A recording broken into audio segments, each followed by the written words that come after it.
before the election. Just finally, he's obviously a big supporter, is financially as well, is Elon Musk.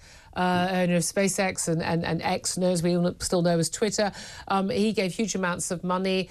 He's talking about giving you, apparently, $100 million to help Reform UK win the next gen election. Now, of course, he's a foreign national, but of course he has companies in Britain, so he could funnel it through legally through a company here.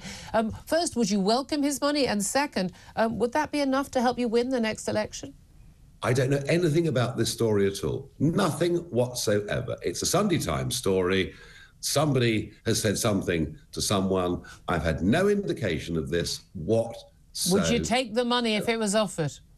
We'd take legal money if it was offered to us. Of course we would, yeah. When you think that the big party machines raise tens of millions every year, and we are a little bit like David with a small stone in a sling, of course, we need money as a party, of course we do. But whether there's any truth in this story, I have honestly got no idea. OK, always good to talk to you, Nigel Farage. Covered a lot of ground there. Leader of Reform UK, thank you for that.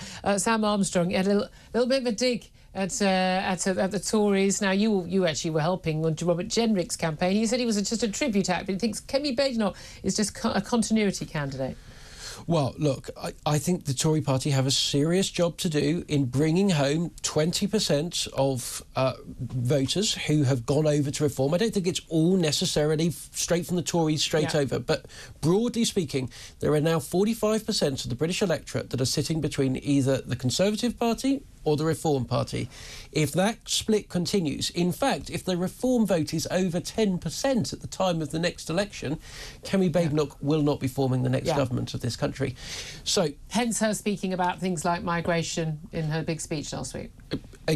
Absolutely. But look at those numbers we saw last week. 1 million people came net migration in a single year to this country. They used to promise to get it down to tens of thousands. They got it. As someone pointed out to me, it is in the tens of thousands, just a lot of tens. Well, look, they said they would get it from the 6 figures down to the 5 figures. In fact, they got it up to 7 figures. So she's got a long journey and trust to go. Those are the only ones we know about.